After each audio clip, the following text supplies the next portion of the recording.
Oh, hello, it's Lady Nadine here. Well, it's lovely to see you back again. You've just caught me about to be very indulgent. Today's treat, Miss Hilary has done me one of her lovely game pies with seasonal veg and of course some gravy. And to go with it today, a particular favourite of mine, Scotch acorn. Now, the pie is all local meats, boar, pork and pheasant, and of course the Scotch acorn. Well, it's a black tea from Ceylon with a lovely mixture of nuts. You've got pecans, walnuts, pistachios, cardamom, a little hint of chocolate, but my favourite bit, a hint of Scotch whisky, purely for medicinal purposes, of course. Now, this brings me on to what I wanted to talk to you about today. Tea pairing. This is something very new for you people today. For us Victorians, it was old hat. It dates back to the time of the Orient. Now, if I said to you, what wine would you have with beef? You don't need to be a wine connoisseur, just somebody who drinks wine. Chances are you'd say a good full-bodied red. In the same way, fish would be white. Chicken could be white or rosé. And putting those together enhance the flavours of the meats and of the wine. Well, did you know the same thing happens with tea?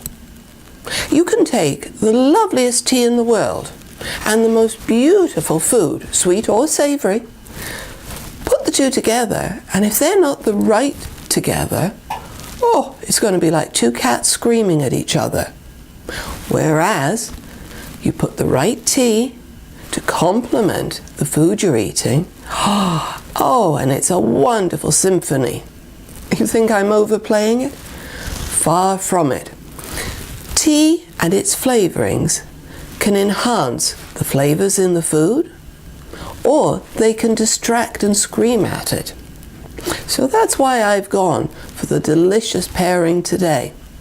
Now, this brings me to a new experience that we're going to be launching in March time of next year. I'm very excited about it.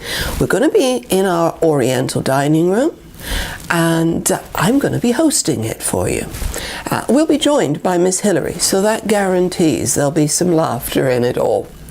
We're going to start the afternoon off with a little bit of light humour, and I'm going to tell you the story about why we drink tea, where it comes from, and what on earth is the difference between black tea, green tea, white tea, yellow tea, blue tea, never mind purple tea, and then all the scented teas. Well, we're going to teach people how to define the different teas. When we first set this business up, most of the tea we drank here was what we call just tea. It's midway between a breakfast tea and a traditional afternoon tea. And occasionally, some rash soul might go for Earl Grey or Lady Felicity. But in the last 5 years, we've seen a real boost in the interest, not just in loose teas, but in different types of teas. I'm very glad to see it's happening now. And tea is having a bit of a revival, really. Oh, so many wonderful things. And over the passing weeks, I will tell you all about these different teas. Of course, I get a sneak peek being an ambassador for the National Tea Day. But we get a lot of customers saying, I'd like to try that, but I don't know whether I'd like it. And if I don't, I'm stuck with it. So we thought hosting these tea appreciation clubs on a Sunday afternoon, you don't need to be a paid up club member, it's just the name, but it'll give people the chance to try different types of tea, different flavour threads of tea, and then to look at tea used in food, and also pairing up teas, to give people a basics to know how to judge. So when they go somewhere to dine, they can look at what they're choosing to eat, look at the teas, what are the flavours in the teas, which of those will work well with what I'm eating, and ensure I have the best possible taste on my palate. So, This is going to be our new thing for next year. Work is being done as we speak out in the Oriental room to get it all ready. And in actual fact, I'm up to London later this month to a very prestigious hotel, and there I'm going to be hosting an event all about tea pairing.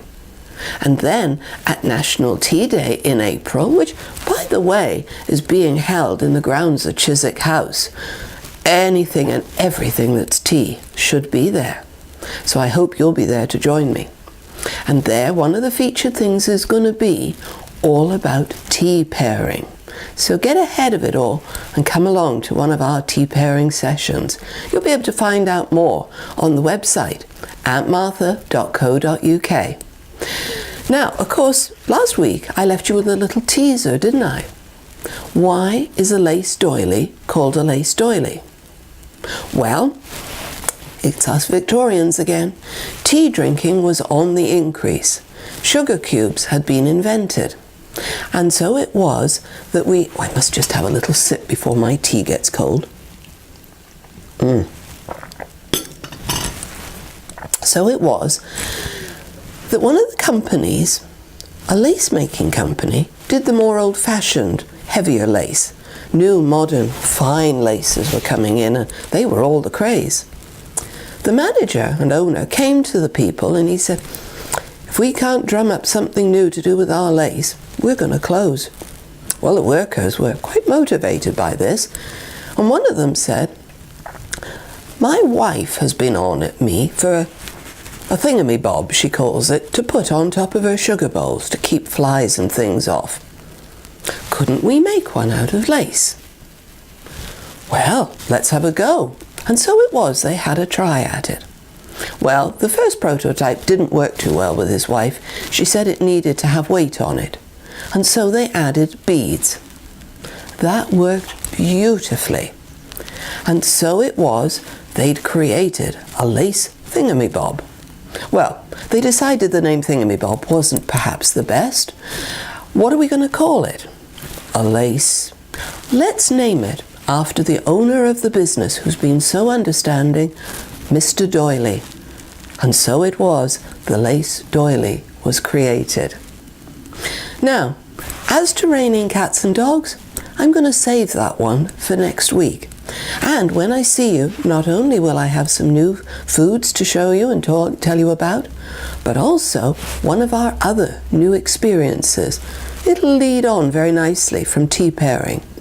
So, until then, I'm going to enjoy my delicious repast and, oh yes, just a little more for me to enjoy of my lovely Scotch acorn. Until next week, bye-bye.